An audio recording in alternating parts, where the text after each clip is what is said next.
Hello লিবেলয়টে, আজকে আমাদের topic হচ্ছে নেবেনজার্টস মিট অবভোল। আমরা আগের ক্লাসে দেখে এসেছি নেবেনজার্টস মিট ভাইল অডা ডা। তো আজকে শুধু আমরা দেখব নেবেনজার্টসের সাথে অবভোল। অবভোল শব্দের অর্থ হচ্ছে যদিও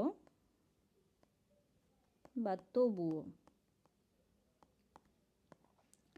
তো দুইটা হাউপজার্টস এবং নেবেনজার্টসের মধ্যে আমরা যদিও বা তবুও কিভাবে ব্যবহার করব, এটাই হচ্ছে আজকে আমাদের টপিক। তো আমরা একটু বিস্তারিত দেখি, তাহলে ক্লিয়ার হয়ে যাবে। তো আমরা প্রথমে স্ট্রাকচার দেখি। স্ট্রাকচার হচ্ছে প্রথমে বসবে হাউপজার্টস,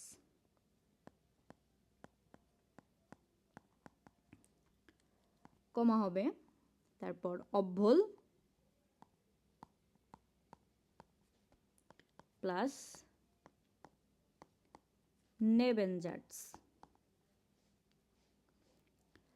এই অবভোল বাক্যের, এই দুইটা বাক্যের মাঝেও বসতে পারে, আবার সামনেও নিয়ে আসতে পারি। আমরা অবভোলকে সামনে নিয়ে আসতে পারি। অবভোল প্লাস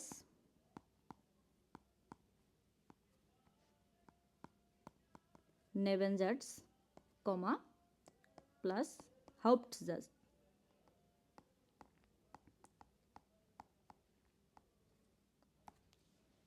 এই দুইভাবেই আমরা অবভোল ব্যবহার করতে পারি বাক্যে। তো আমরা একটু উদাহরণ দেখি, তাহলে আমাদের কাছে আরও ক্লিয়ার হয়ে যাবে। যদি বলি যে আমি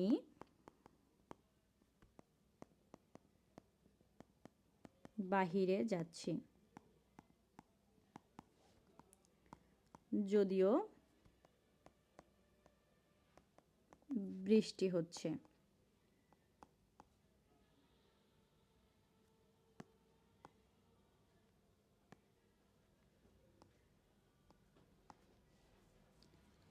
আমি বাহিরে যাচ্ছি যদিও বৃষ্টি হচ্ছে। বৃষ্টি হলে আমাদের সচরাচর বাইরে যাওয়ার কথা না, কিন্তু তবুও আমি বাহিরে যাচ্ছি। তো এই যে হাউপজার্টস বা মেইন যে বাক্য, এর সাথে পার্শ্ব বাক্যের একটা বিরোধ তৈরি হচ্ছে। বৃষ্টি হলে সচরাচর বাহিরে যাওয়ার কথা না, তবুও আমরা বাহিরে যাচ্ছি।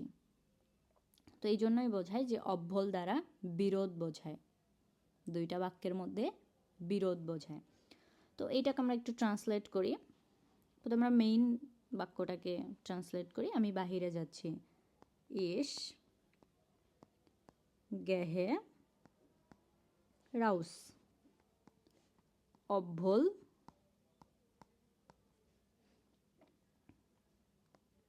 এস রেগনেট। আবার আমরা অবভোলটাকে সামনে নিয়ে আসি। অবভোল এস রেগনেট গেহে ইস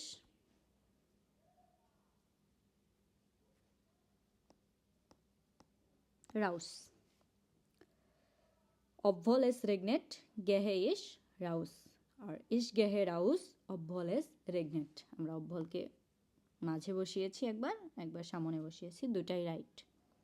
তো এইভাবে আমরা আরও নতুন নতুন বাক্য তৈরি করব, করে নিজেরা নিজেরা প্র্যাকটিস করব। তো আজকে এই ছিল আজকে আমাদের ক্লাস। দোয়ায় থাকবেন, দোয়ায় রাখবেন। চুস।